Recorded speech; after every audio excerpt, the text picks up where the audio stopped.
You're listening to the Late Night Football Show with your host, Rohit Singh. That's me. On this show, we talk about some of the most serious, least silly topics from the world of football for your entertainment and enjoyment. Please remember that the show is BYOL. Bring your own laughs, since we don't have the budget for a studio audience. Happy listening. Hello everybody and welcome to Late Night Football. It's another weekend of footballing action, and I was going to say Premier League action, but we're not talking only Premier League today. So it's another weekend of footballing action, and we've got our experts here again joining us today. So it worked so well last week. So we've got Knayha back again on the show. Knayha, welcome. Thank you. Thanks, Rohit. Thanks for having me back. Yeah, and we could not talk about El Clasico without having a Real Madrid fan also. So Zeehan, welcome to the show as well. Thank you for having me again. Yeah, and this is interesting because Knayha is also a Man United fan and you're a Chelsea fan. So we're kind of killing, two. I know Peter doesn't like it when we say it, but we're killing two birds with one stone here, having two opposing fans for two different games. And then we've also got Ayush joining us back again on the show. Ayush, welcome. Thank you. Good to be here. Yeah, I know you're kind of saving all of that rage for when the time comes, because I know what you want to talk about. So we will talk about that. But let's get right into it. We have a lot to cover today because we've added an extra game of El Clasico. So we'll start with El Clasico today. We're going to start with that big game, Real Madrid against Barcelona. And Zeehan, let's talk about Real Madrid first, actually, even though Real Madrid are the away team. A little bit about the team news. So Sergio Ramos, he's going to be back. He has to start. I mean, considering what's happening, he has to start this weekend, doesn't he? Well, even an injured Ramos is still one of the best defenders in the world. Yeah. You can't stop Messi without him. I'm sorry. Mm-hmm. What's interesting also is the fullback situation, because that makes it a bit more difficult, because Real Madrid apparently don't have any right backs. Both Dani Carvajal and Odriozola both are injured, so they don't have. So they played Mendy and Marcelo last weekend as fullbacks. So you expect them to do that again, and that makes it even more important to have Sergio, because you need some leadership at the back there if you're going to have two left backs playing in that back four. I don't exactly remember what the situation with Vasquez is. He's still available and he's COVID free, right? Yes, but he's a winger, no? He plays as a winger. Maybe not. Well, maybe I know, but we've seen Zidane. Yeah. Well, the thing with Barca is they have a much different team than last year right now. I mean, we all know about the huge turnover that Barca have had, and their team is much faster. I mean, I don't know if I'd use a center back to cover the wings with like Dembele and all. I would honestly go with Vasquez because they do need pace. I mean, mind you, Marcelo is obviously an amazing fullback, but we've seen how left backs playing on the right back work out. Not everyone's Philipp Lahm. So maybe Zidane might go with that Vasquez option again. And I mean, it's been a while, but he's obviously going to need that work rate at least that Vasquez can give. Marcelo being a little old and, well, he hasn't been playing all of the games. I don't think he'll have that proper sharpness to deal with the paces on the Barca wings.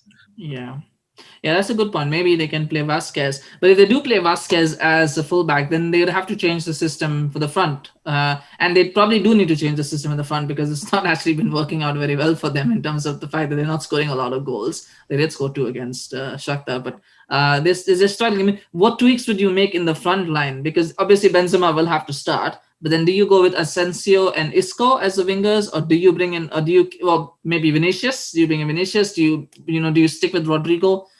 There are options, but which one is the right one? Which is the right ones to go with for Madrid?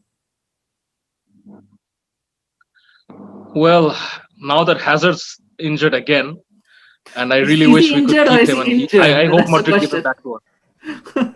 He just likes golf now. He just likes golf more now, I guess. Oh, yeah. Well, the golf courses, and Madrid, they need a new player. Maybe that's the replacement. Yeah. He's a replacement for Gareth Bale. I don't know. Oh my God! Yeah, well, I mean, that's Hazard was bought to replace Bale. To his old team too. Well, I hope Hazard goes back to his old team too, huh? Yes. Well, honestly, I really think Madrid should be exploiting that. I mean, Madrid's left and Barca's right, because ever since Dani Alves left, to me at least, Barca's Achilles heel has been that right back. I mean, you've had your Nelson Semedo and all of that, but it's never really been that good. I mean, not the standards that Dani Alves has left. I'm sure the fellow Barca fans, they will agree with that. So I would honestly suggest maybe if Zidane thinks it too, putting that extra bit of pace on the left. So Vinicius on the right and Asensio on the left. Vinicius on the left and Asensio on the right, and we have Isco in the middle. Yeah. Mm-hmm. So then, but if Isco's in the middle, then again, that doesn't happen. Yeah. But that doesn't happen if Zidane keeps playing with that midfield three of Modric, Kroos, and Casemiro. So in that instance, I'd put Isco on the right to be playing against Alba. Yeah. It's interesting because they do have options even in midfield. Because if you put in Isco in midfield, then you've got to think about which of the two are you going to go. Are you going to go with Kroos, Modric, Casemiro, and Valverde? Which of those four do you pick for your two midfielders? Because that's going to be important. And maybe you wouldn't start with. I mean, I wouldn't start with Modric and Kroos without having somebody behind them, because that's just like asking for trouble. But I don't know. Yeah. I don't know what the options will be. But the interesting thing about Zidane, like during the Champions League game as well, he rested all his players, like the senior ones, Toni Kroos, Isco. Isco didn't even get a minute in the game. He's the creator for them. Their best player, the only energy that Real Madrid showed was when Vinicius came on. Yeah. Like they had somebody to look forward to. They had somebody to play the ball to. Other than that, I don't think Rodrigo or Jovic were actually creating any space for them to get balls as well. Even Asensio, shooting from range, he likes to do that. But then I don't see they had any option. But I think for Zidane to against Barcelona, he has to start Vinicius, and I think he will go with more experienced midfield with Isco and Kroos starting with Modric as well. He will basically, because these guys can do the magic. They can, create something just out of the blue. And Barcelona just caught napping for a second, PK looking at somebody and then the ball is right through him. So these things have happened in previous El Clasicos. And, Zeehan mentioned perfectly well that Barcelona's Achilles heel has been the right back with Sergio Roberto playing. But then he offers so much width and so much attack himself that it then just becomes difficult for Real Madrid to defend because, well, Marcelo is a good left back, but he is not a good defender. Let's just be very, clear on that. He is a good player. He does not know how to defend. And you put Ousmane Dembele on that side, and he has his worst nightmare. He's like, how do I go forward? Do I go back? Do I stay? Like, where am I supposed to stand on that field? Let's talk about Barcelona a bit. I think we've covered Madrid. I think what will be key is the selections that he make. I think based on what he put out in the Shakhtar game, I think Isco will start. I think Modric probably will not start because he played that game. He started that game, so I think he may not start. But we'll see what the selections are. But you mentioned about Dembele, and it's interesting. So if you talk about the starting lineup in the last game, I believe it was Dembele, Messi, and Griezmann who started. They had Pedri, and talking about the last La Liga game because I don't want to talk about the Champions League because it seemed like a gimme game. It was like, and then the midfield was Pedri, Busquets, and was it Busquets? I think it was Busquets and De Jong, or maybe it was somebody else. Oh yeah, Busquets and De Jong. So you would assume Busquets and De Jong will start. Ayush's favorite player, Philippe Coutinho. Do you bring him into the team, and then do you keep Pedri? Do you keep Pedri or do you bring in Coutinho, or do you bring both in and take out Griezmann? And then if Fati has to play, then you would assume that would be in place of Dembele. So there are options. So I guess the question is, first, would you bring in Coutinho for Pedri, or because Pedri scored in the last game against Ferencvaros? So would you keep Pedri? Would you bring in Coutinho, or would you bring both in and take out Griezmann? So Koeman is playing the 4-2-3-1. And I think Coutinho plays perfectly currently, like against, because he has suddenly kind of be a key man for Barcelona in La Liga at least. He's playing with flair. He's playing with confidence. He's there. Like you see, you're not only looking at Messi now. You're not only looking at Messi to do something. Coutinho is kind of going back to his old self while Barcelona got him from Liverpool. So he seems to be a key in this Clasico. I think Pedri is a good backup option, and that is something which I really like. Like they have such a good backup. Pedri plays really well, and he is giving competition to Philippe Coutinho, who is the Champions League winner already with Bayern Munich. So these are like, and the structure that Koeman is also playing. Like I saw the game where on the Champions League game, but on the La Liga game as well. It was Frankie De Jong with Busquets is a much caged midfield. I've seen Frankie De Jong not being able to kind of express himself, go forward. But with Pjanic, when in the last game, he was really flowing. We could see across, in the second half, he was really pushing ahead, getting the balls to the strikers, and he was again kind of free flowing. It was him, because Pjanic covers those spaces which he leaves so well that he was able to play forward. So in my view, Coutinho will start. But will be a sub. In my opinion, it has to be Coutinho behind Messi, Fati on the left, and Ousmane Dembele on the right. Griezmann will have to sit on the bench.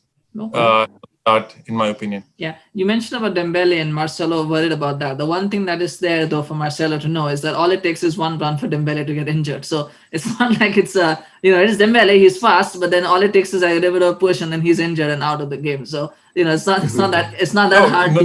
No doubt. But then the best Dembele part is but the best part is Dembele cuts only in the penalty box. He runs straight at you and then cuts inside or on the outside in the penalty box only. So if you touch him on the wrong way, it's a penalty. So he has learned that at least. Let's hope so. Yeah, for Dembele's sake, let's hope he stays injury free this season. He needs a big season. Goalkeeper. I guess if you're looking for weak spots, I'm not seeing much of Neto, but he's clearly a downgrade on Ter Stegen. But is he a big enough downgrade to be an issue for Barcelona, or do you think they'll manage with him? I don't think it's a big issue. I think no, he trusts the defense that he has. He was confident. I've seen him play. He is confident in the defense he has, and the best part is that both the La Liga game and the last Champions League game, Barcelona played with the same defense. So that is kind of growing in confidence. I think that would not be an issue, but then, well, it's an El Clasico. You don't really know the nerves when the first shot is, comes through your way, and it's Benzema hitting. So the pressure is different. Everything is different in an El Clasico. So it will be interesting, but I don't see that to be an issue. But it could turn out to be a miserable game as well. Well, you just never know. But you mentioned about being nervous, and Ayush, let me ask you, because I think when we talk about nerves, I think there's something missing in this Clasico. It's not Messi, as it's not Ronaldo. It is the fans. They're not going to be in the stadium. It's going to be behind closed doors. And it does it take away a little bit from the spectacle of it being an El Clasico without the fans in the stadium? It doesn't feel. It will be different. It will be different, wouldn't it? Of course. I mean, for every team, every club takes some strength from their fans. They are the 12th player for every team. And Liverpool are losing after fans have left off. The Liverpool results have also fallen down. I mean, similar for every team. I mean, the home advantage is totally cancelled out. I mean, the fans, they make the environment and they definitely push the team to. At least we would haven't lost at least 7-2 to Aston Villa. The fans were there. I mean, they must have thrown bottles or whatever. The game would have been cancelled in between, but surely we wouldn't have lost 7-2. So it will be the players who will be walking alone, I guess. Yeah. So same here. I mean, Real Madrid I think it's at Bernabeu, the match day. No, it's a new camp. That's okay. So It's at the Camp Nou. Yeah. Camp Nou, yeah. So empty Camp Nou. I mean, they won't be. Real Madrid is an experienced team with an experienced manager, so they won't be bothered with empty stadium or full stadium. They have played many matches, and Ramos is back, so they have their leader back. So yeah, Real should have a. I mean, this is a great chance for Real to win this El Clasico. They haven't been up to the mark in previous editions. So without Suarez, I mean, Liverpool with Barcelona is pretty weak. I mean, Suarez let's not diminish his importance in the Clásicos. Yes. Ayush is a Suarez fan, as we know from one of our past videos. So I don't know. I don't know if Suarez is that big a miss in 2020. Maybe 2015, 2014. Maybe I don't know. I don't watch Barcelona. I don't know. But let's talk about the managers.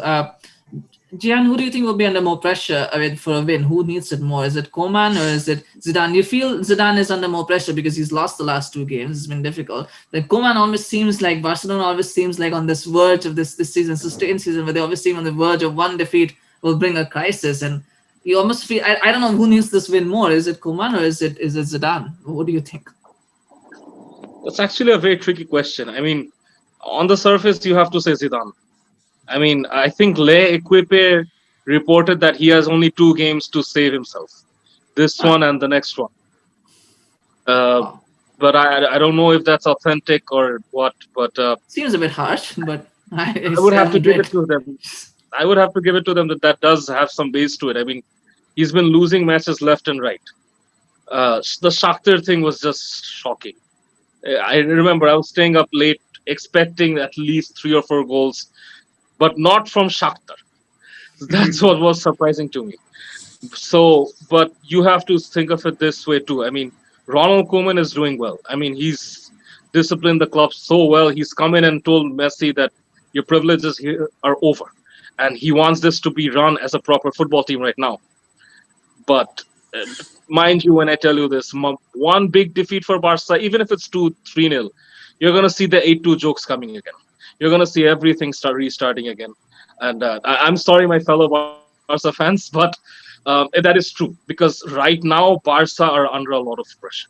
I mean, people aren't going to forget an 8-goal drubbing that easily. And Ronald Koeman, this is the chance for either manager to really prove what they're made of right now. For Zidane, it's a chance for him to remind us what Zidane is.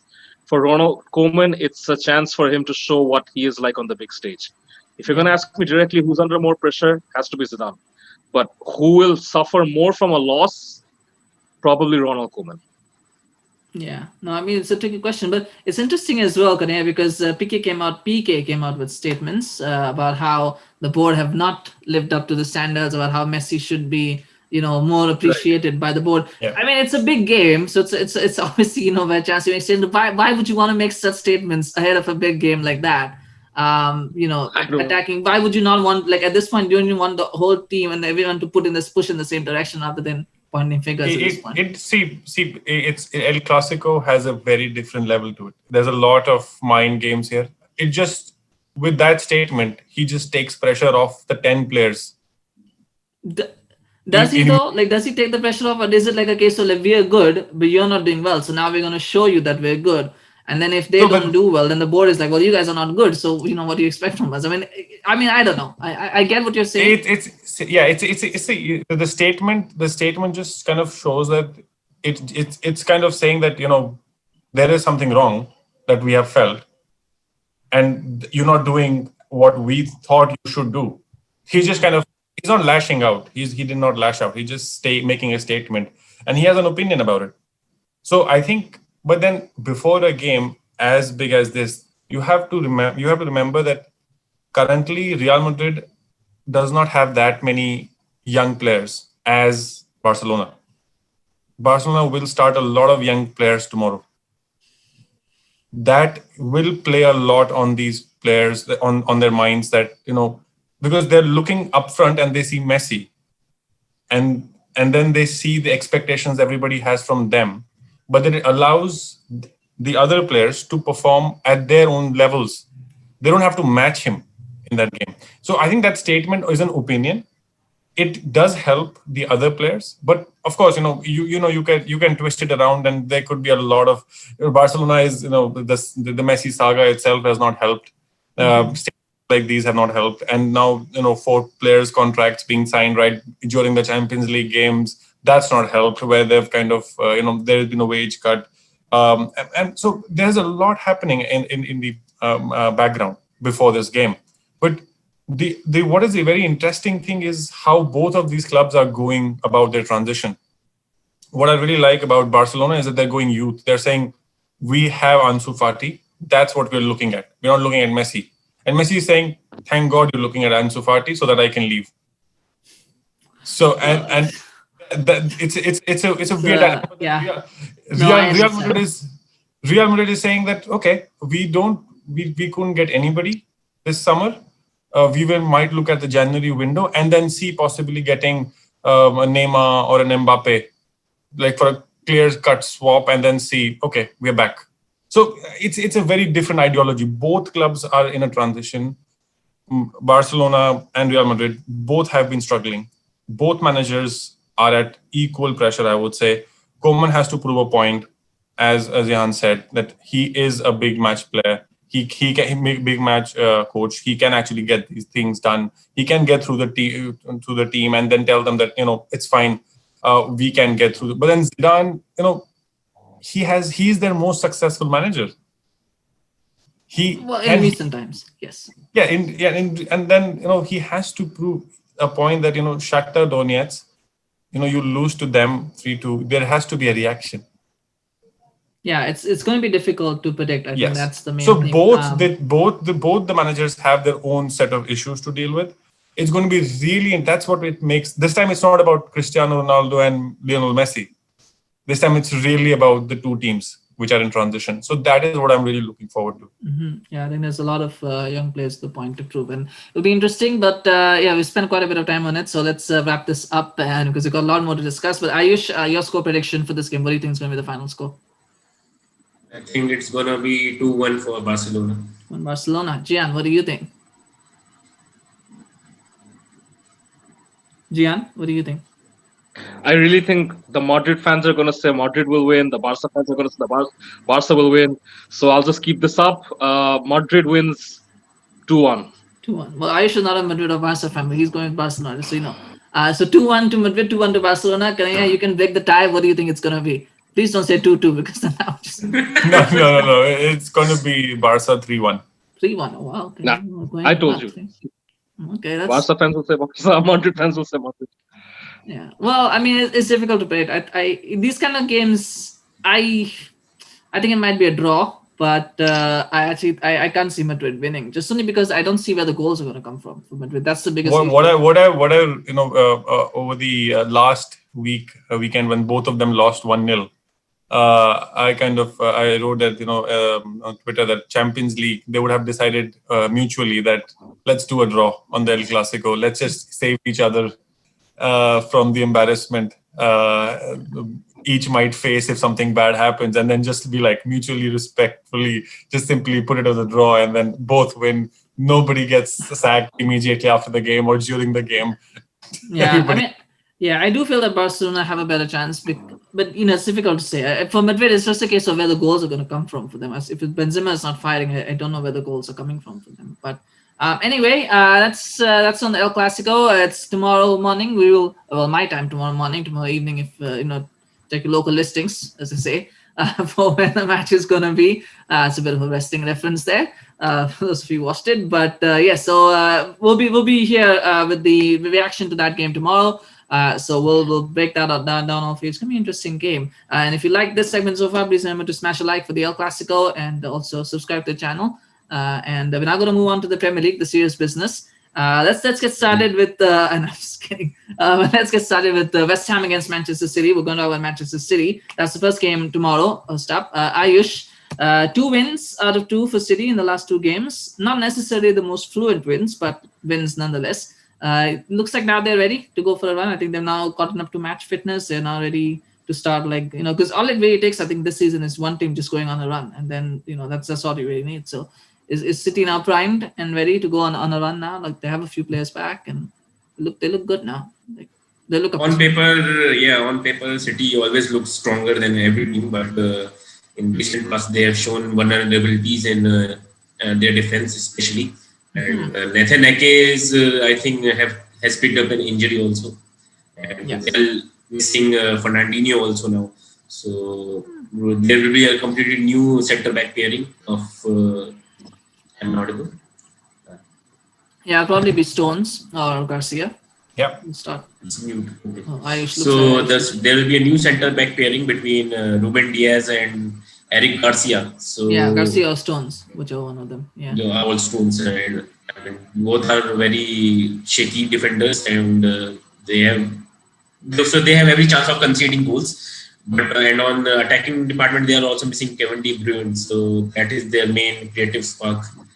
And they have goal scorers, but De Bruyne is the person who connects the links and run between the channels and has the vision which others don't have. I mean, Yeah. Well, I mean, ultimately, I'd agree with you with West Ham, and then it's Marseille. So they should have enough to get through. As long as they don't spurs it up, I think they should. Yeah, that's what I'm saying. I mean, West Ham have shown steel and some backbone in recently, and when David Moyes has got some results against big teams, and against Tottenham, they showed that they won't give up even after falling 3-0 or 2-0 behind. So City, if they don't shy back and can get some possession, I mean, City will always dominate the possession. 60%, 65% will be minimum. So if they can keep it tight at the back, West Ham, and Antonio is a good forward player. So with Fornals, Antonio, they can definitely damage City, and I hope they can pull up a draw or something like that. Yeah, well, hope for that, but we'll see. Zeehan, I just touched on it with the issues at left back. They don't have Mendy, they won't have Ake either, so they're going to have to have a left back. It's probably going to be Joao Cancelo. I don't think Zinchenko's back yet, so it'll probably be Cancelo at left back. That is a worry, isn't it? That left back area when you have it just feels. I mean, we speak about it every week almost. That left back, it just feels like that. If there is one injury, if there's one area that City have probably neglected or not really focused on, it's a left back area, isn't it? Where they have those issues. Yeah. So I mean, would you start Cancelo, or what would you do at the left back? You probably have to start Cancelo. I don't think there's a lot of options, but you probably have to start Cancelo at left back. He doesn't look assured, does he? I don't think he likes playing there either. Cancelo at left back. Well, regardless of what I do, knowing Pep, I think he might do what he did against Barca with Bayern in 2015, right? Yeah, 15. No, he went for the three-man back, if you remember perfectly. But it failed miserably against Barcelona. You should probably not do that then. Well, it's West Ham. It's a different level. West Ham versus Barca is different, but it's Premier League as well, so it's a different thing. Yeah, I mean, against Barca, you had what? MSN. You can't defend with three players against them. But again, West Ham is going to sit back. We've seen their, as Mourinho once called it, 90s defending. They're going to sit back. So maybe three at the back. I can see Pep Guardiola going for that.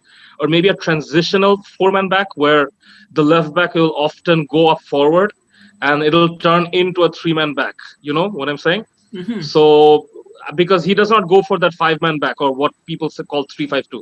He might go for a three-man back and fill the midfield. And since West Ham already sits back, they won't be able to counter-attack if Guardiola goes for that five-man midfield. Or even six-man if he decides to drop his forward backwards. So yeah, maybe a 3-5-2 formation against West Ham. Mm-hmm. It's going to be interesting to see what he does. But he has options. It's just whether those options match up to what he's looking for. But I mean, we're analyzing. We're thinking of West Ham. I mean, I think our perception is skewed a little bit by what happened in the last game in the last 10 minutes with Spurs, and we have to say it's Spurs. So I'm still upset. And also Pep, in his recent interview, did say that West Ham have an advantage because they have players rested.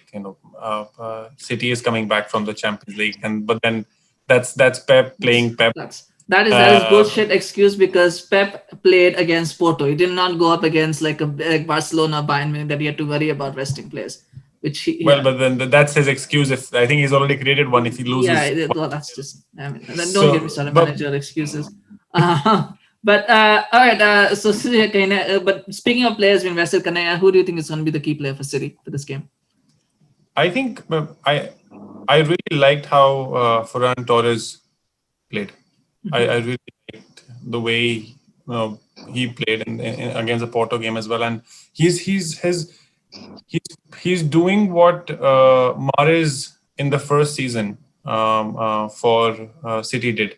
Like he was tucked right on the sideline, went in hard, straight, one touch transition, right clear into the goal. So I really like how he's grown in confidence because he just played a couple of games. It's just the sixth game week. So he's also started slow. But then this KDB injury has given an opportunity to so many players, I would say. Like they had suddenly, like Gundogan is allowed to kind of play a key role again. You have Sterling, who's now suddenly showing that he's just not some other striker. He can really take the leadership. He can really create as well for Aguero and play off him. But Ferran Torres is, from my side, I think he's going to be the key one to watch out. But it's going to be interesting if he starts or not, because I don't really trust Pep. If he starts, then I think he's going to be the key. Yeah. Well, James Sterling is a generational talent, as an expert once called, and I can see someone there. Let's laugh because I know what the Real's response is. No, just kidding. Zeehan, what do you think is going to be the final score? What's your prediction for the score? I don't know. I like to go crazy and say. No, I don't think that's gonna keep happening. But but part of me really wants or feels like West Ham's gonna pull off a point, 0-0 or 1-1, even though it more likely is gonna end up 3-0, 3-1 to City's favor. 3-1 City. And we're gonna go with 3-1 City. Ayush, what do you think is gonna be the score? 2-2. 2-2. Yes. Wow. Okay. Wow, that's Spursy. That's Spursy. I know but that's Ayush is being very bold here. Is that the score that you think, or is that the score that you want? Because there's a difference between the two. I just want to point out. But 2-2 is fine. 2-2 is that's good. That's it's a prediction. Make it a bold one. Why not? We're gonna go all out. Knayha, what do you think is gonna be the score? Realistically, I think realistically, I'm just gonna sit back and wait for a counter. And that can happen in that game. In the City game, that can happen when, there's a little shakiness in the defense already for City to start from. Like, they've had, at least on paper, when they're starting, they have had a good defense. This is the first time where they really don't know who do they put. Do they even put somebody there, or does they play the three-man defense and then, put Cancelo on the CDM or just somewhere in the mid just to kind of protect, and then he, slots back in. So I really think this game could be a draw, like a 0-0 as well.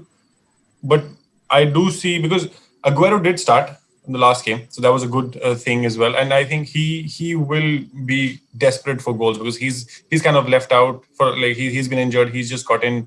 He would want to score goals and kind of stomp his authority back to that position. Mm-hmm. Yeah. But I do still see West Ham not giving up on that game. And Moyes would have learned a lot, and this team would be high on confidence after 3-3 on Spurs. Like, they'll be like, it's City. We have next team to kind of get some points out of. So I really think it's going to be a draw. I would say it'll be a goalless draw because it both will try to protect each. Not the Pep will make sure that he does not concede, because if he concedes, then this whole defense will shackle. He has no players. He can't try anybody else, and he has to go with that. And then so he will just tell them that don't concede. If you get a good clearing chance, then of course, the attacking wise they're crazy. They can one player can run through the whole defense on his day. But I think it's going to be a 0-0. Yeah. Wow, you guys are really pushing the envelope here. But no, I'll bring it back down to earth. I think it'll be I don't think it'll be a clean sheet for either team. I think it'll be 4-1 to City. And I think it'll be 4-1 because there will be a goal for West Ham. I think maybe at 2-0 they'll get a goal which will give them hope, and then Pep will be like that, like, thank you for giving us opportunities to attack you, and that'll be 4-1. But yeah, I think it'll be an easy City win. I don't want it to happen, but I think that is what will happen because the key will probably be Lanzini and Antonio, and if they can trouble that back line, then there is hope. But I don't know. I feel like City probably have got a few tricks up their sleeve that they should be able to comfortably see this. This Premier League season has been full of surprises. You never know. Yes, so we don't know. Yeah, for sure. The only thing is that if there was a big Champions League game coming up, I would have been a little bit. Maybe he might make some change, but it's Marseille, so I don't see him like worrying too much about that game based on what we saw. But with that, that's enough of City. So we're gonna move on to the biggest game of the weekend now. We're gonna talk about Manchester United against Chelsea. So I don't know if this is the biggest game of the weekend. May not be for you guys. It may not be for people watching. But yes, it is. It is one of the big games, the big blockbuster clash in the Premier League, at least. Man United against Chelsea. Two teams that interesting form, because if you talked after the first 2-3 games, you'd probably have a different opinion of the two teams' seasons. But maybe the last week or so has probably changed perceptions a little bit, maybe not. But let's talk about Man United first, and let's talk about the team selection. Knayha, would you? I mean, it's interesting. They played a back four against Newcastle, got a good result. They played a back five out of necessity against PSG, got a good result. So, which one do you go with? Because would you go with a back four? Because here's the thing: he's played a back five against Chelsea in the last 4 games. He's played all 4 games that they played last season against Chelsea. They played a back five. They won 3, but the last result was the one that they lost. And it might be a case of Lampard having adapted to the back five. Now he knows how it's going to work. So do you stick with that tactic of playing a back five, or do you say, you know what, no, we're going to go with the back four now because he's adapted? What does Ole do? Do you go with the back four? Do you go with the back five? I think he goes with the back five because he has a player who he can trust, who scores goals and knows how to defend. Like Wan-Bissaka on the right is like a solid wall, but then Telles, that's the man. Like he will be the key, and he will play the back five. Because I when I saw the PSG game, the confidence that both like on defense, like they owned Mbappe. Yeah. Like both on the mid, Wan-Bissaka, McTominay, and Fred, wherever he went, there was no chance that he could get. But then Telles was so good on the other side, with that providing that width that allowed Rashford space. I really liked the transition was happening so quickly from and they knew who was running. They immediately knew. They saw there was Telles is already there. They just give the ball and Rashford is already inside. Martial is kind of right next to him, tucked just for a 1-2, and it was really good. I really like the confidence. I think that showed in the game. Like it was against PSG, so you don't expect a free hand. But then against Newcastle as well, he played the back four, but with Chelsea, he can't afford to do that because if he sits back, there are some players in that Chelsea lineup who can really damage that, can damage it. I usually bring it back to you. So, I guess. Sorry, Knayha, to interrupt you there, but Ayush, if he's playing a back five, then he's probably going to start with Telles, and then you start with Shaw. The one weakness of Chelsea is their crossing in the box, and Telles provides that. So you probably want to start Telles because he can provide crosses in the box. I mean, Zeehan's rolling his eyes there, but that is statistically, at least, that is a weakness of balls in the box and corners. They concede a lot of goals to that. Statistically, would you start Cavani then for this game because Martial can play because he's away. Rashford isn't necessarily the best head of the ball, and then Greenwood isn't. So would you take the risk of starting Cavani in this game as a striker? Because then there's someone who can at least head the ball in, or at least have a chance of getting in. Would you start Cavani then if you play Telles? Yeah, it is a very nice prospect for United to start Cavani because he's an unknown quantity in EPL, and we have known he's a natural goal scorer, which Man United have been missing since long. I mean, Martial is like a inverted winger, so he's not a complete striker. Cavani is like the fox in the box, as our group suggests. So he's the fox in the box. Pun unintended. Yeah. So maybe he can come up with a any kind of a sloppy goal or a mishit goal like Ibrahimovic, Roma, and which other players of past which used to score for United. I mean, Solskjaer and Nistelrooy. So Cavani could hopefully fill those boots for them. And if Hayes can provide a tempting cross, so Cavani would be there in the box waiting for it. Yeah, Zeehan, speaking of which, in a back five, which I mean, you would assume Luke Shaw will take one of those three centre half positions. Do you retain Tuanzebe and Lindelof, or do you bring in Maguire? Maguire didn't start the last game. He's supposedly fit now. Would you bring in Maguire? And I mean, if you would, or would you keep Lindelof and Tuanzebe because they did pretty well against PSG? That's I think the biggest decision, isn't it? Like, do you bring back Maguire or do you leave it as it is for this one? No, I would definitely keep the same lineup Man U used against PSG. Mm-hmm. And so for some reason, no matter what Ole does, he becomes really smart when it's against Chelsea. I mean, he beat us 3 times in a row last season. Well, they're lucky though. I know it's shameful in admitting that, but it's true. So I think he's going to be smart. He's not going to change it. I mean, Maguire is obviously, well, except the trolls, obviously he's a class defender. But he just came back, and I wouldn't change that lineup. I mean, they beat PSG, so why would you change the winning formula? Yeah, I mean, there's a case to be made that PSG had Neymar and Mbappe. Now, I don't know if you think that they're better than what Chelsea have. I do not think that PSG have a better attack than Chelsea on paper because PSG didn't have their midfield and their right side wasn't as good as what Chelsea have, but still. It makes sense to keep this winning combination. I just feel that he has a soft spot for Maguire, and if he has a chance, he'll play him, and that's my worry. That I don't know if he should. I don't think Lindelof and Maguire is too much of a difference. I don't think it, but it's just in the context of the game because they've had such a good result. I think he should just hold off. But we shall see what happens with that. I mean, he could even say, you know what, I'm going to rest Tuanzebe because he has played 90 minutes for the first time of the year, and I'm going to drop. I think, yeah. That he'll look at trying to get some experience as well because that will count in this game. But they have experience. I mean, Maguire. I mean, you've got Shaw, you've got Lindelof. He's experienced. You've got. I don't think Lindelof and Maguire. I think the decision has to be between Lindelof and Maguire. I don't think you take out Shaw and you don't take out Tuanzebe if you're going to play a back five. No. You don't touch those. Telles has experience. So it really. I mean, I don't. The difference isn't much. I guess the question is, do you keep it as it is just for consistency? Or do you make a change?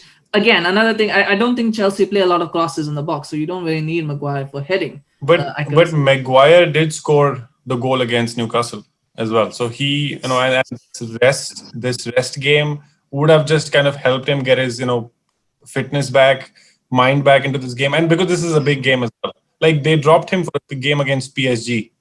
He was injured. No, he was. Yeah, I really don't know if what happened there because he was injured, but then he needs to come back because he is the main guy. They spent a lot of money on him. He is their back.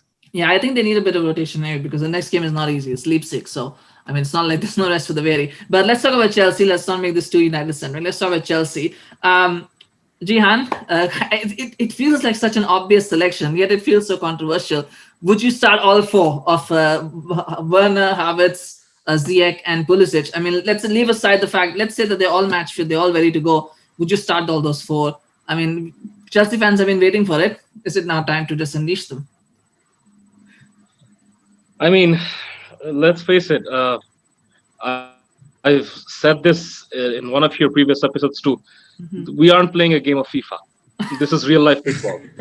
So, I mean, obviously, we want to see Chilwell, we want to see Thiago Silva, we want to see the Ford that you've mentioned. Mendy's playing, which is good. Thank God Kepa isn't playing anymore.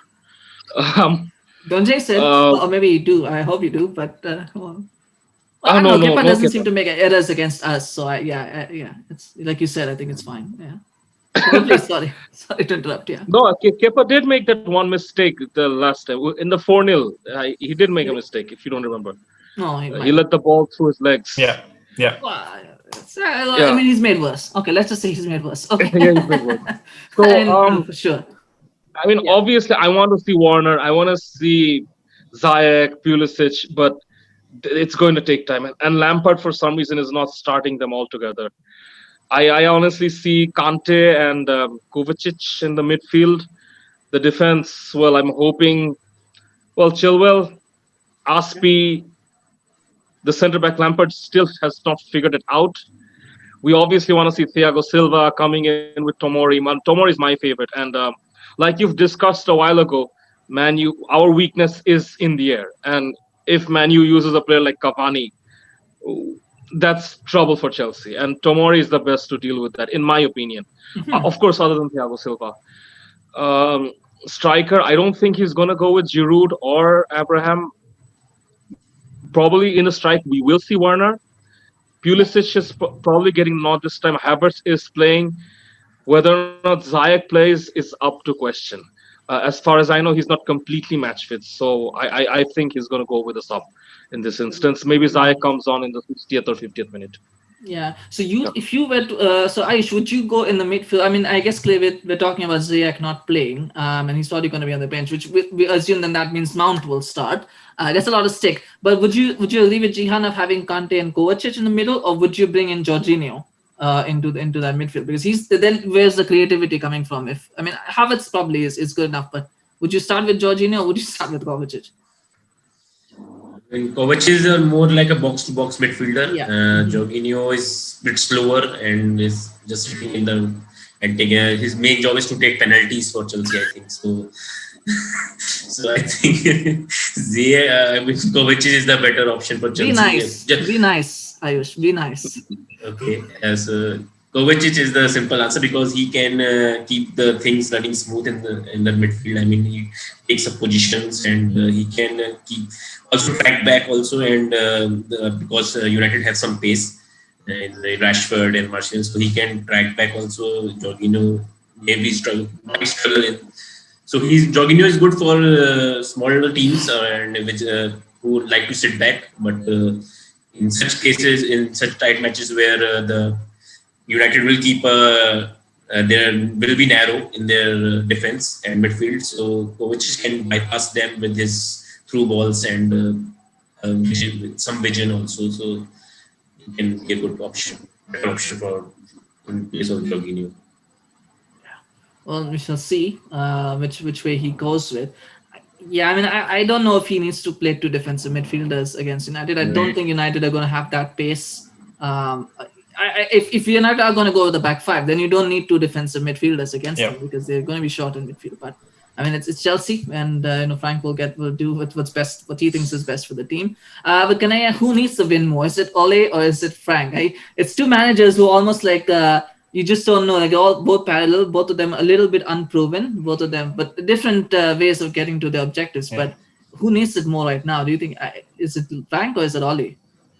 I think Ole needs it more. I think, in my view, because Frank has a system to start with. Like, he has made those signings. He has basically told the board, you can't expect results in one game or in one season. You gave me some money to buy players. I bought players. Some money. Yeah, and give me some money. Yeah. Okay. So, if Chelsea gave Frank some money, then what did United give Ole? Was it pocket change? What would we call that? Well, I did want to say that, but yes, if you think about it, it is some money because if it is some money because that is the fee for one player. If you think about Neymar. Yes, yeah. That's true. Yes. No, it's all relative. Fast spending, it might be some money, but I mean, I don't know with Corona. It's all relative. Yes, so yeah, some money. Yeah, no. So I think in Ole as well, because he has, they've not had a good transfer window. They've some games where they could have killed the games, won it, and also it's just they've not proven it yet. Like, United this season don't seem to be that team. Like, when you see United, you really don't know what's happening now. Well, are they going to really be crushed, or they're going to crush everybody? Like, so there is this dilemma in fans and in play. I think, and even the manager, you hear him, he does sound confident, but then when the game starts, you always see United kind of struggling for the first 10 to 15 minutes. Mm-hmm. And that is what is that just shows that there is nervousness in that dressing room. They just don't want to concede in the 15 minutes. They sit back, they want the team to, and then they grow into it. Then they start growing in, then they get confidence. And there is no dearth of talent in the United bench or on the United team. There is no dearth of talent. But then I think Ole just needs to prove that it's not just he was just not a one season manager where he came in, got us into the Champions League, and then that's it. Because we don't stand, in game week 6, we don't stand really well on the table currently. United are, at a good, not at a good position. We're 15th currently. Oh well. Yeah. No, maybe because of goal difference. Yeah, they were 14, I guess. Yes. Yeah. And Chelsea is 8. It's a little bit skewed though. United do have a game in hand, and I mean it is. And if they beat Chelsea, they go above them. So I mean, it's still very fluxing. But Ayush, one thing is that if Frank does not win, or let's say he loses. Let's not say does not win. Let's say he loses this game, because I don't know what a draw does for either team. I don't think a draw does much. But if he loses, do you then think that dissenting voice? I don't want to ask Zeehan, who's a fan. Might be too close to this, but do you think that voices of dissent might be a bit louder? That you can start to feel a little bit of pressure. Is that going to increase if he loses? You think he's going to then start, get into that Chelsea cycle? Yes, definitely. I mean, I think Lampard still doesn't know who is the best playing 11 currently. I mean, he has many options. I mean, he's spoiled for his choices, so he needs to get a stable playing 11, which he can count on for most of the season.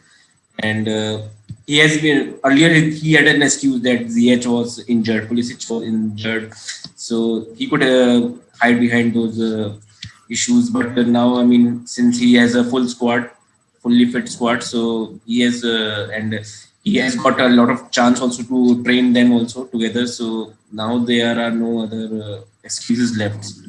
I just want to know, did you watch the interview where Lampard was a little bit critical of Klopp? And is that clouding your judgment a little bit? It just feels like, he's like, Ayush is very silently, he knows what's going on, and he slowly start putting in those little bit of things that that happens. I've noticed that. Yes, no, I'm just kidding. But Zeehan, who do you think is going to be the key player for Chelsea for this game? Who do you think is going to be important? Havertz. Yeah. I think will he have a lot of the creative? He will have a lot of the creative burden if Kovacic and Kante start. So yeah, it makes sense. He's gonna have. It's gonna be an interesting battle. I don't know who's gonna play CDM for United. Will it be Fred? Will it be McTominay? Will it be Matic? I have no idea. But they're gonna have a tough time. I think that will be interesting. Knayha, who do you think is gonna be the key player for Manchester United? It has to be Bruno. He is the he just creates like from anywhere. He's amazing. He scores penalties. I mean, will he score or will he score or will he miss? He's missed 2. But technically he's missed 1, but 2. Will he score or will he miss his penalty this time? That's the big question. I think it doesn't really matter, to be very frank. He is the one who will score no matter what. Even if he doesn't score a penalty, he will score a ground or a field goal. He is that confident. But I think he would have learned, and he's their go-to guy. Mm-hmm. And allows, I think what Bruno does well is that he just allows Rashford to move freely and play what he wants to do. He does not want Rashford to come deep back to get the ball. Mm-hmm. Be clear, Bruno will provide the ball to Rashford. Rashford does not have to come deep enough to get the ball and then move ahead. And that is what I like about Bruno, because he has taken since he's got in the team, United have looked a different side altogether. Yeah. And that's just one player. And he clicks and everything is clicking. And if he's a miss, like we have seen him missing, it just kind of falls apart. Then you don't really know what's happening. Yeah. I think and for that matter, I think Bruno is going to be the guy. I think it will be, for me, it's going to be 2 players. It's going to be Wan-Bissaka and Tuanzebe, and how they handle. Bruno is the obvious choice, but I think those two, how they handle that left-hand side. Pulisic will probably play left wing. I'm hoping he's going to play left wing, which if he does, then that's because Wan-Bissaka has trouble offensively and defensively combining those 2 roles. So him and Tuanzebe can help him out. I think that will be interesting for both of them to lock that left hand side down, because I think that's where most of Chelsea's good stuff offensively will happen. Unless Ziyech plays, then we'll see what goes. But it seems that those two will be my key players. But on that note, I want to make a very quick comment. Shout out to Marcus Rashford for all the great stuff that he's been doing off the field. I don't know if you guys have checked his Twitter account, but he's been doing some really awesome stuff. And well done, Marcus. We're all supportive of the efforts that you're putting in, and we hope that you continue to bring real change in your community, and really awesome stuff. But we just want to mention that. And on that note, Zeehan, what do you think is going to be your prediction for the score? What do you think it's gonna be? Final score. Well, Chelsea fan here That's mentioning okay. that, but 3-1 to us. 3-1 to Chelsea. That's nice. The one goal, will that be an open goal or will it be a penalty? No. Bruno is going to open with a penalty. No, because three I out of told the you at four. the start. Bruno is opening with a penalty. Oh wow, that's great. Well, 3 out of the last 4 games Bruno's has seen a opening with a penalty, so it's not a statistical anomaly. Like, it can happen that 3 of the last 4 games United have got a penalty. So Ayush, what do you think is going to be the It score? will happen. It will happen. Well, maybe. Yeah, Ayush, what do you think is gonna? What's the score going to be? I think United probably may snatch a win. It can be, I think, 3-2. 3-2 to United.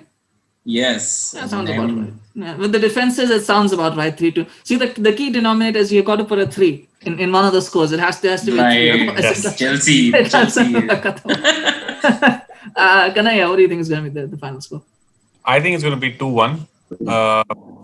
Chelsea will score first, but then United will come back. 2 + 1 is 3, so I still got on that streak. Then I'm just stretching for it. I'm stretching for that now. No, it's a difficult one. I've been saying it all along. There's not a single game where I can confidently predict that United are going to win. I just feel like this is one of those games where you're confident that United have had 2 good results, and then you go into this game and then you get kicked in the teeth because you're so confident. So it's all pointing towards a Chelsea win based on my experience of what I've seen so far. But it might just be a draw. I think that it's probably a 2-2 or 3-3 draw. I think it's quite possible that that's how it's going to end. If it's 2-2, I cannot find any way to put a 3 there, so maybe it might be 3-3. It's funny as well because one thing I noticed is, sorry, I'm going off track here, but one thing that the commentators were saying the last game is that when Chelsea go 2-0 up, they somehow let other teams come back into the game. And some teams come back. Whereas on the other hand, United, when they go 2-0 down, they give up on the game. So which one is going to prevail? Nobody knows which one's going to prevail. So we'll see what happens. But it's going to be an interesting game for sure. And we'll be there tomorrow with the match reaction for that as well. And now, brace yourselves, people, because we're going to talk about Liverpool against Sheffield. And Mr. Ayush, you've been quiet all this time. You've been holding it in. So, Van Dijk injury, what do you think? Yeah. What's the prognosis? What's going on? I think, first of all, we were renamed, our club was renamed as Liverpool. So I think it should be changed from Liverpool to Everton. First of all, because I made that joke last week. Yeah, just proprietary. Okay. So VAR played a big role in that game, and the worst outcome was definitely Virgil's injury, and he will require surgery. So chances are looking slim for him to play this season, and it's a big setback for Liverpool's title chances. In fact, so it's a great motivation for the likes of Chelsea and City, and even Man United. I don't think so, but Chelsea and City are the main. No offense taken. Main favorites now. Liverpool, I don't think we will be able to retain the EPL title this season after Virgil's injury. It's that biggest setback because we look very weak and fragile in defending set pieces. So Virgil is a man mountain of a defender, so he just wins all those headers and second balls, which teams like Sheffield like to bleed on. So that is their bread and butter to score goals from set pieces and crosses. So we will struggle. We will see tomorrow itself that Liverpool will struggle against Sheffield United while defending set pieces. And Gomez is not the tallest, neither is Fabinho, and Adrian is flapping his hands at every corner. So Yeah, I mean, even Ajax managed to. Even Ajax managed to disturb our defending in set pieces, and they had a few chances. So English clubs are pretty good at set pieces, and so it will be a difficult situation for us. You can feel the disappointment in Ayush's voice, but there's a few things here. Already. Yeah, no. First thing, you say even Ajax. Are you suggesting that Ajax are worse than Sheffield? Because I would beg to differ. Ajax are better than Sheffield, at least at this point in time. Second, it's interesting that you mentioned that. I mean, Ayush, how confident do you believe that Liverpool's title challenge is actually over? Because it just feels like one of those. Oh, it's just not good, but actually it is. I just feel like you're trying to jinx other teams here. I'm not entirely convinced about the sincerity of that statement, but I will take it on face value. But here's my controversial 2 cents that I want to put towards this is I didn't like how Klopp and Genie talked about this incident at the Champions League game before Ajax. Like, they were like all like, oh, this we've asked for this review from FA. We don't like what has happened. And I get it was a bad incident. It was certainly, I think Pickford should have been red carded. If it happened to one of my players, I would certainly be very, very unhappy about it. But at some point, you've got to move on. Like it is a big player. It's an important player, but you've got to like this whole thing of like we want to know from FA and this and that. We all know FA is incompetent. We know nothing's going to happen about it. It just feels like a bit like Sargraves at this point, where it's like trying to deflect from the real issue, which is that Everton pretty much blew 3 points against Everton. They should have got it. Fair enough, that offside deal. I don't know what the deal with that Mane offside was. I still don't know what the deal with the Mane offside is. And it's crap. But it should not have come to that. They should not have considered a second goal that they did. But at some point, you've got to move on. I mean, I don't know. Maybe I'm too close to it. Zeehan, I mean, Knayha probably is too close to it too. But Zeehan, what do you think about this whole? Let's not sugarcoat it. I think it was a bad challenge that happened on Van Dijk. Richarlison, I've actually seen him do such things before. Like, believe it or not, I've seen him make such tackles before. I don't know. Somebody's really got to have a chat with him about that he's in football and not rugby. Maybe he's chosen the wrong sport. I don't know. I've seen him do that. But there's this whole campaign from Liverpool to sort of come out against. I'm calling it campaign. It's probably not that, but this whole thing from Liverpool against Everton and against VAR. It just feels like deflection at this point, doesn't it? It was also in the Champions League the press conference before the game and after the game. Before the game, Klopp was basically but he couldn't help it as well. The only question everybody was asking was that only. They did not. Everybody was just writing them off, and that's what he said. Like, but I think he just got irritated with it, and he was like, "We're just doing everything we can." It was that statement. Yeah, it was that statement. He said the players are not very happy, and I agree with them. And you got to take a step back. Like, I mean, it's fair not that players are happy, but you got to say, you know what, we're moving on. Like, you got to move on, and you've got to think. I mean, it doesn't help either club, right? It doesn't help everyone. It's easier to move on if you have a replacement for a player like Virgil. No, but that's what he said. Yeah, but that's what he said as well. That you can't have 3 world-class defenders, and you can just switch around them. He said that, but then he put his eggs in one basket. Well, even so, I mean, how do you replace a Virgil? You can't. It's like when we talk about Harry Kane, right? You can't replace a Harry Kane in a Spurs team because a player of that level is never going to agree to be a sub. You can't do anything about it. It's just what it is. But you find a way, and maybe it's a chance for others to step up. There are other defenders. There's a chance for them to step up. But anyway, let's not make this one Virgil van Dijk. It's Zeehan, what do you think? I mean, Thiago's out. We know that. Keita's out. What do you think is going to be the midfield 3 for Liverpool? Because another area of concern, midfield. We talk about that a lot. But what do you think is going to be the midfield 3 for Liverpool for this one upcoming game? Who would you start with? I've seen Klopp experimenting to success with Fabinho in centre back recently. Yeah. So I think Fabinho is out of the midfield. He's going to defend. Yep. Mm-hmm. And honestly, I think he's the best fit to temporarily replace Van Dijk. Mm-hmm. So obviously you have Captain Hendo. He's untouchable. Midfield 3. So you got Wijnaldum in there, and honestly, the third, I'm kind of confused because right now is probably the best chance for Klopp to integrate some youth into it. We've seen him do that in Dortmund. He hasn't had the chance to do that in Liverpool as of yet because he's been after success more. So I think he's going to give Jones in Is Oxlade-Chamberlain available? Is Oxlade-Chamberlain available, or is he injured again? No, he's injured like always. He's injured. Yeah, that's why I didn't mention him. Who is more injury prone? Is it Oxlade-Chamberlain or is it Eric Bailly? Like which one is worse? I think they can. They'll be sitting together most of the times. Oh my god! And none of them hold a candle to Phil Jones, but still, I mean, like, No. who's was I have no idea. Like, but yeah, okay. Oh, well, yeah, I mean, so then I guess it'd have to be Curtis Jones if he's going to bring in a midfielder or Shaqiri. Is Shaqiri available? I know he had COVID. Is he available? Shaqiri is available. He's available. Maybe he might go with him in. And he did, and Klopp did talk about him. Klopp Mhm. did talk about Shaqiri being fit and ready to go. So I think I would see him not going with youth in the Premier League because they can the games can be hard.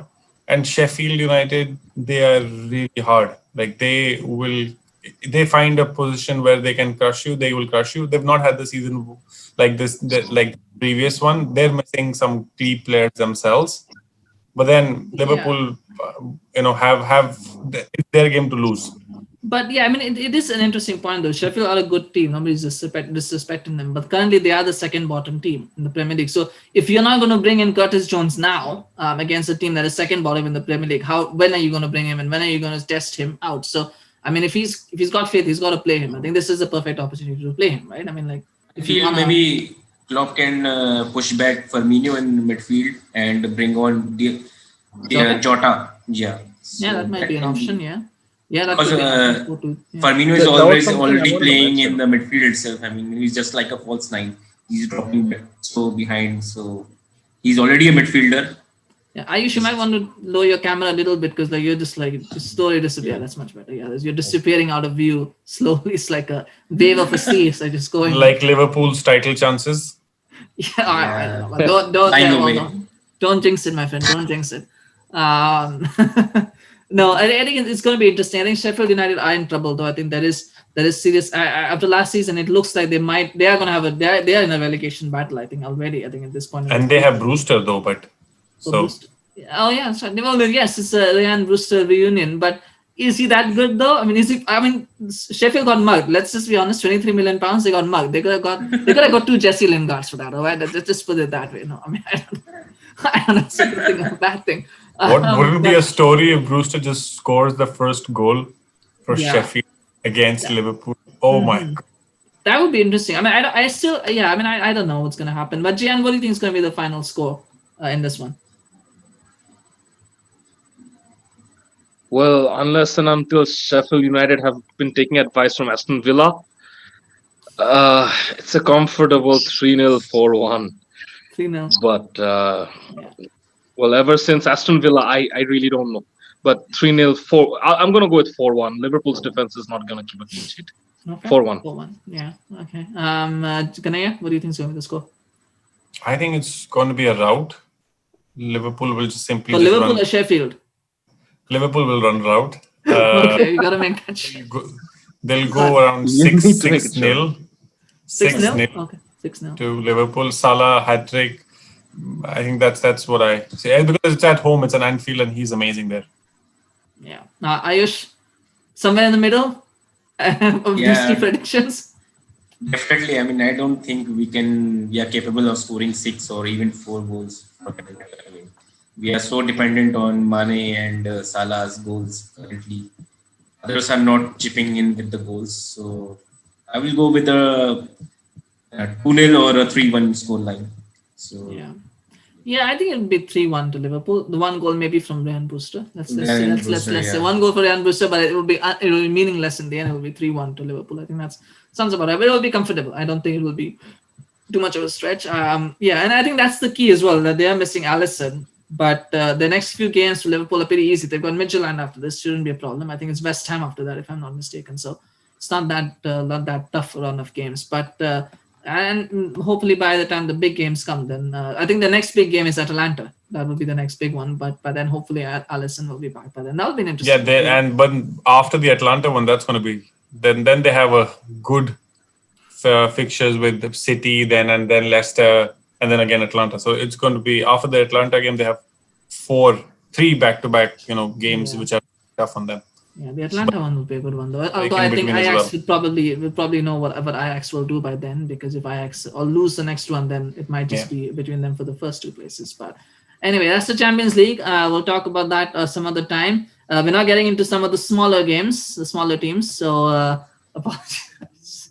No, we're not talking about Arsenal against Leicester. And we don't have an Arsenal fan here, but Zeehan, it looks like Arsenal are starting to sort of shift to that gears. It's just starting to also get a little bit. They're still a bit shaky at the back, but they seem to be steady this season. Like it's not one of those horrendous seasons. But before we talk about anybody else, we have to talk about Mesut Ozil and what's happened with that situation. Yeah. He's been out. I mean, you could make a case that on playing terms, he probably should not be starting games, but to remove him from both squads, does it feel like there's more going on beyond just footballing reasons, or is it just footballing reasons? I mean, if I can be very honest, Last look, four. Ozil is obviously an amazing person. I mean, he's paying for the club's mascot. He's involved in all of this charity and donation and all of that. And it's amazing to see. But and he's done so much for the Muslim community around him and all of that. But let's be honest, he has not been Mesut Ozil in the past 2 years. I mean, I've heard hundreds of Arsenal fans shouting for his head. I mean, they wanted him out, and the moment he is out, now everyone's sympathy comes in. Yeah. It's actually kind of a confusing situation, but yes, I don't want to get into politics too much because this is a football show. But Yeah. No, the thing is that I don't think anybody's angry that he's out of the squad. I don't think he should be starting games. I don't think he should be in the starting 11. Maybe not even on the bench. But for a team that clearly lacks creativity, the fact that they've decided they're not even going to have him in the squad, because we know squad numbers are really formalities because it's 25-member squads, but you don't even include reserve players or youth players in it. So 25 is not, most people don't even fill them out. So to say that we're not even going to have him in that 25-member squad, it's a little bit of it seems like there's more going on behind the scenes than just footballing reasons. Because if United can have Owen Hargreaves in their squad, even though he's perennially injured, surely Arsenal can find a place for Ozil in their squad. So I mean, it just feels a little bit of a sad situation with what's going on, and it looks like there's something more than football. We don't know. It's definitely more than football. There's no other, like, even he has not been Mesut Ozil how what we have known of him in Real Madrid and why Arsenal got him in this first season. There is definitely there's a big gap in that performance. But then you have to give the credit to Arsenal as well. They did start him. They did not leave him on the bench for each game. When Arteta came in, he played the games. It's only when he started making things political, like with Alexis Sanchez, the ones that the two players who did not sign a contract for a long time, they were like rebelling internally. There were discussions with the board. They wanted somebody to be bought, they wanted to be sold, but then they said no, we're okay with the wage that we're getting here, and they there's a lot of ways you can see the situation. Definitely he's doing a lot of charity, I'm not denying that, but it is football. You're not playing football for charity, you're playing football to be playing games. If you're not playing games, you have to understand the core reason why you're not playing. We have seen players who have gone to leagues just to start games. That's my question. As a footballer, what do you want to do? You want to play games. If you're not starting games, why don't you just go to a club which will give you 90 minutes each match and then prove? Yeah.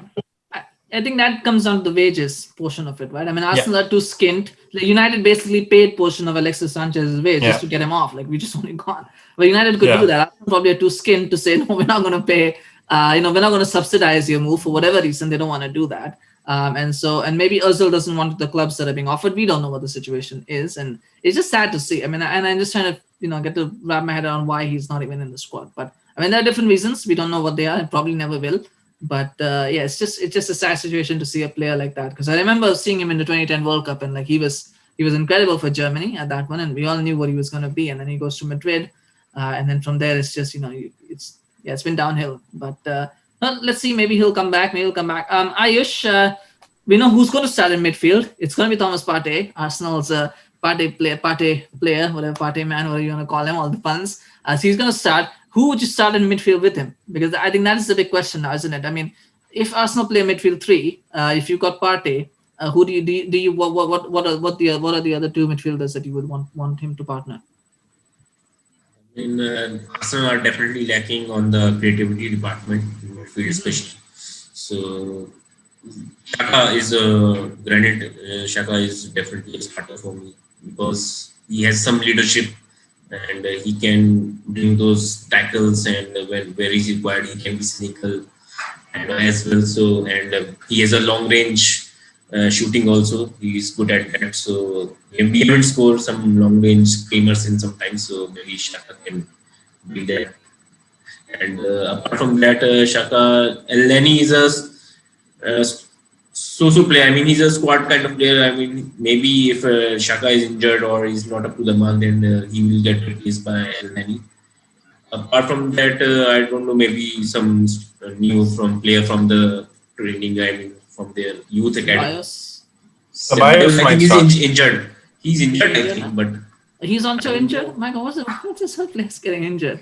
Well, I can't keep up with the injuries. I'm sorry, I can't keep up with the injuries. I can barely keep up with one or two. Like so every player that you talk about is injured. Yeah, but it's He's fit. He's a Ceballos. So starter. Ceballos is their creative player. So if he's injured, then Yeah. Arsenal are in trouble. Yes.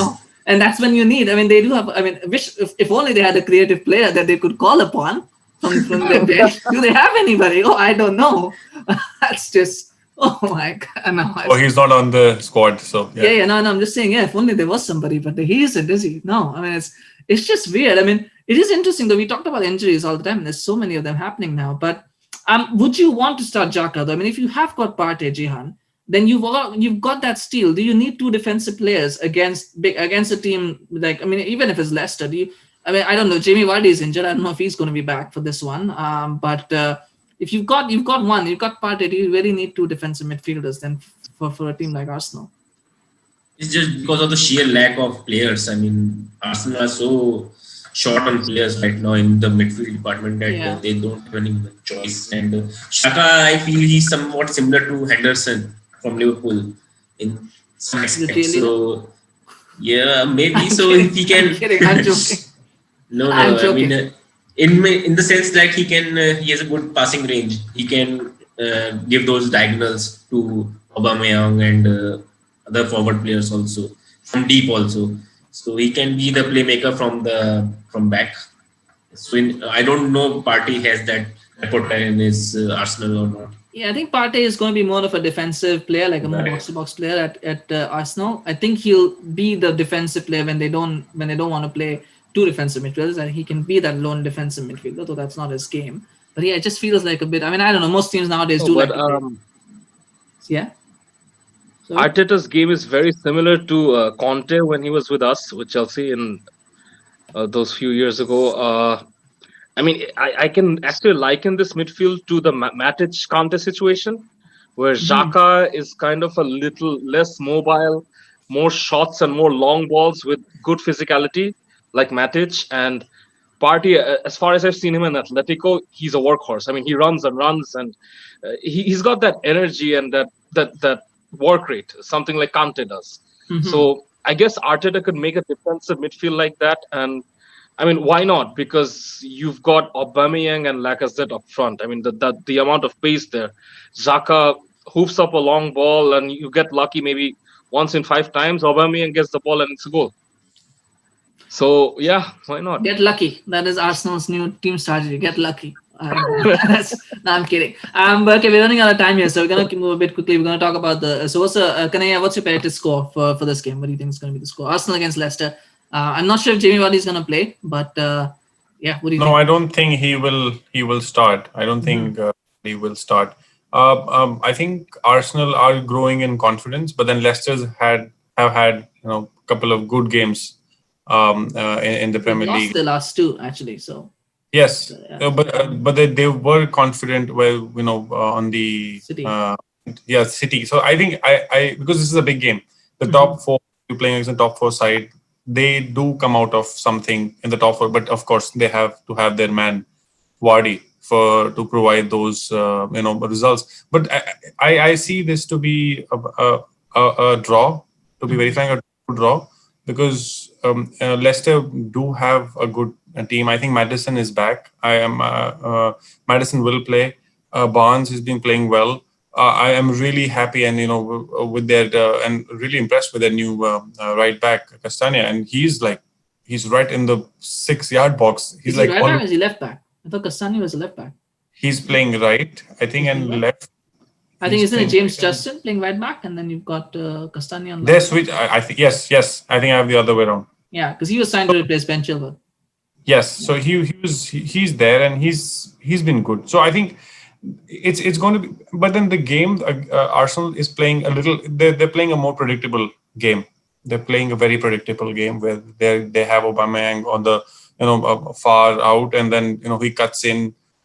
They Nketiah, and they are looking for some more goals from Saka or the young team that they have on front, because Lacazette and Lacazette does score goals in big games as well. So I think there'll be goals, but then it won't be a clear-cut winner for me, because both teams have their own advantages, but both teams do have their struggles as well. There's definitely a big step with Partey coming in for Arsenal. Will play in their advantage, but I see Leicester do come back strong.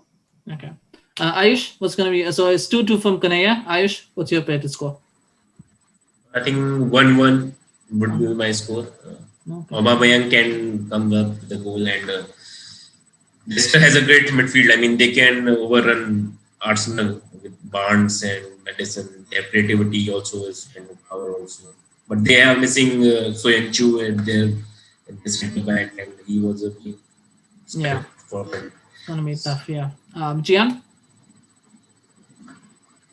I'm sorry, is the game at the Emirates or the King Power Stadium? It is at Emirates. Emirates. Then I'm going to have to go 2-1 to Arsenal. 2-1 to Arsenal. Okay. Once good, one person thinking. That's just going to press them a lot.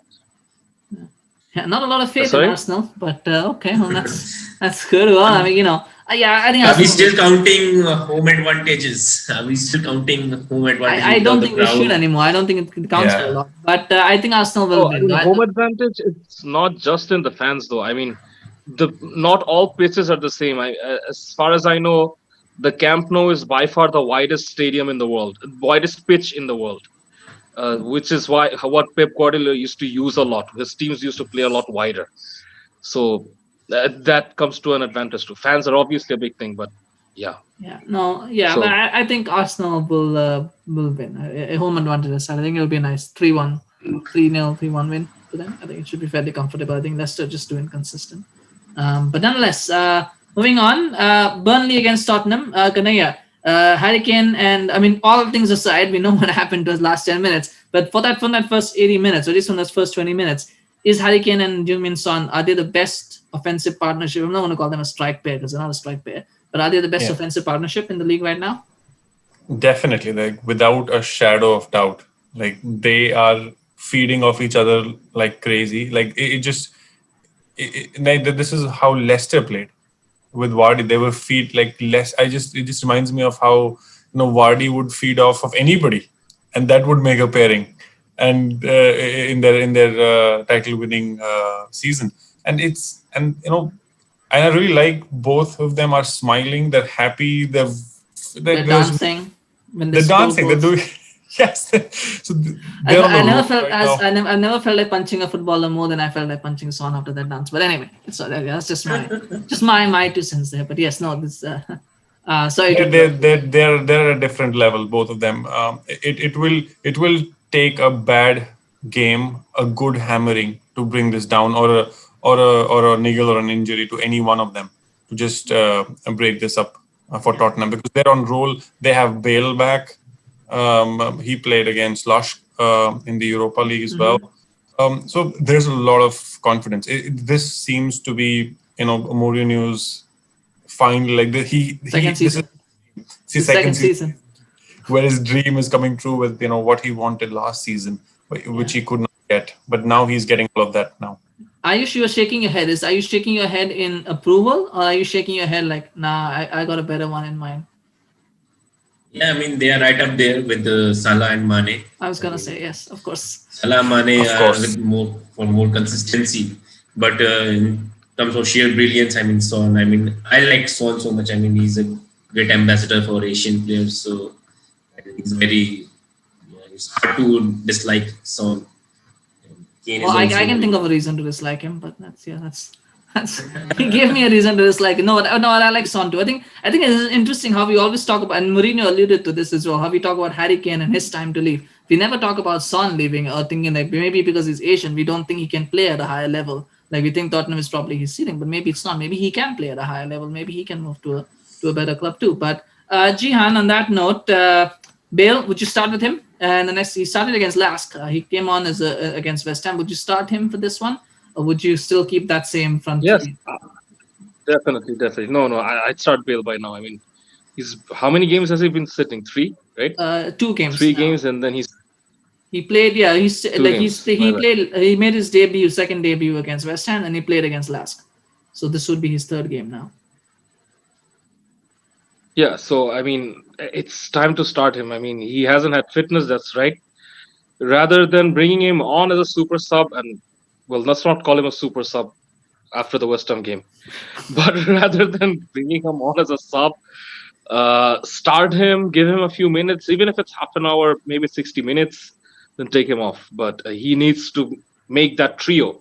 You know, we've just been talking about the duo of Kane and Son.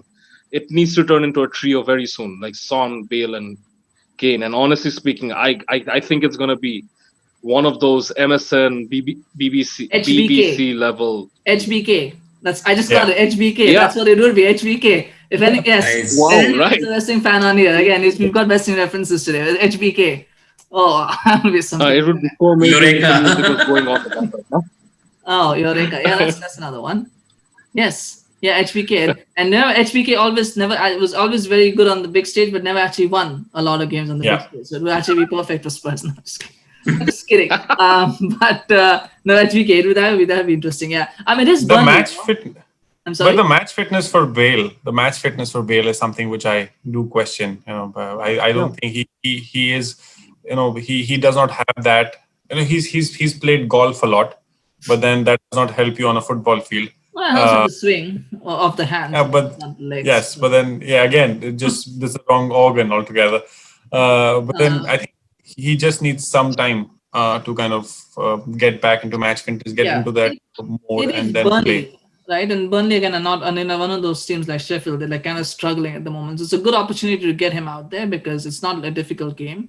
But the only question is he played against last, so will then Mourinho want to? It's a Monday, so we'll see. Monday nights are not always the best night for football, but we'll see what happens. I think he might just not play him in that game, but knowing Mourinho, he might just hold him back for 1 or 2 more games. But we shall see.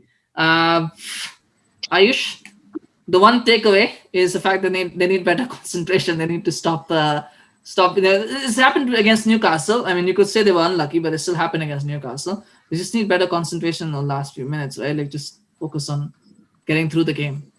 It's Yeah, just surprising park the it's a Mourinho bus. team. Just park the bus. I mean, Mourinho teams should be pro at this defending their lead. No shade. No shade at all there. Yes, no shade at all. Yes, I think we should change the name to Shade Master. I think we have Stats Man Adarsh. I think we should say Shade Master or Shades Man. Gian, what do you think is going to be the final score for this one? 2-0 Tottenham.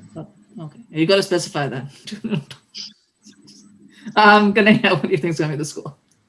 I think it's going to be 4-0. Burnley will be too slow because Son is too quick. They've shown that from the bottom teams, Tottenham is kind of a little that they're too keen to score more goals. They don't stop.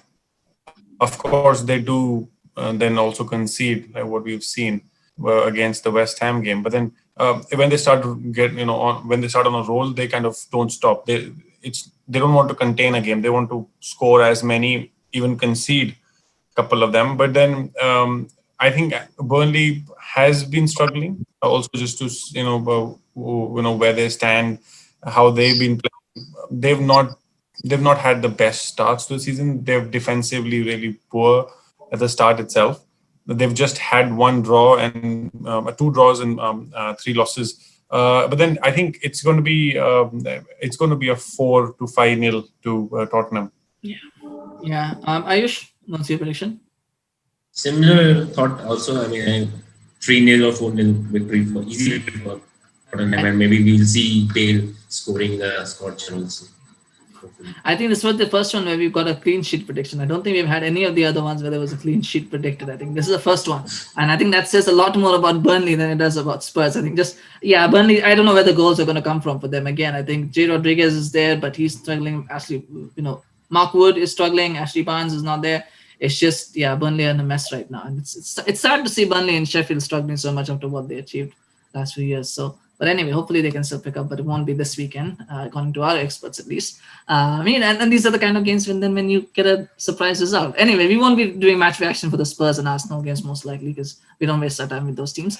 No, I'm just kidding. There's a lot of football to watch tomorrow, so I think after all of that, we'll probably be footballed out. Maybe, we'll see how that goes. But thank you so much, guys. Thank you, Ayush. Thank you, Zeehan. Thank you, Knayha. We got through a lot.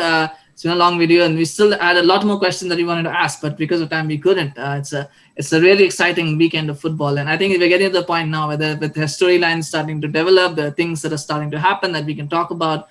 But yes, time is always so short. But anyway, thank you so much. If you enjoyed this video, please remember to like and share, and also subscribe to the channel if you're new. Ayush, Zeehan, and Knayha have already done that. They're already doing that right away. So think about that's what the famous people are doing. So you guys can also follow in their footsteps, and you can also do that. No, I'm just kidding. We have got past 100 subscribers, and we want to get to 200. So help us reach that goal quickly. So try to get so please do support the channel in that way. We'll see you again tomorrow with our match reaction show. We're gonna do our reactions to these 3 of the games. We'll see which ones we can pick out, but we'll do at least a few of the games. We'll do match reactions for that. All the best, Ayush, Zeehan, Knayha, for the games tomorrow. I hope, Zeehan, I hope, I don't know, I guess, I hope each of you, let's say each of you hopefully have at least something to smile about. If one of you has everything to smile about, that will be a problem, but hopefully each of you has at least one thing to smile about tomorrow. And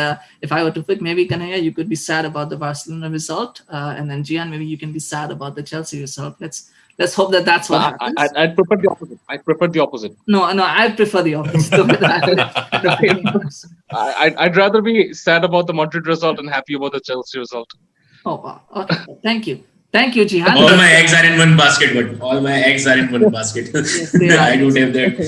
Well, okay. Well, let's see. Maybe if Liverpool lose and City lose, then that might not be such a bad thing. I don't know. I have no idea. But by the way, there's one thing that we did forget to mention: Everton against Southampton, and that's an important game. And we're not going to talk about it, but here's an important part: Everton are missing Richarlison to red card, and they're missing James Rodriguez through injury. So they're both out, and that I think will be a key. It's Southampton, so it's not that difficult. But James, there was a U-turn on the news for James. Oh, there was. He's back now. Yeah. Well, what was it? Was he like?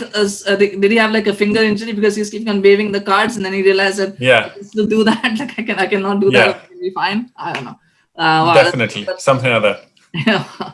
Well, there's Aston Villa against Leeds, which will probably be done by the time this video airs, and we'll see what happens with that one. It could be 5 out of 5 for Aston Villa, and then we could be all talking about something else entirely. But nonetheless, thank you so much, guys, for joining in. Have a good evening or morning whenever you're watching the show, and we'll see you again tomorrow. Take care. Have a good day. Bye-bye. Thanks. Bye-bye. Hey everyone, thank you so much for listening to that episode of Late Night Football. We need your help to grow this channel, so if you've been enjoying the show thus far, please do like and subscribe to this channel and share it with your friends, family, colleagues, neighbors, drinking buddies, fellow football fans, and anybody else you know or don't know. We'd really appreciate it. Please also follow us on Twitter and Facebook via the links in the description below and spread the word about us. Take care.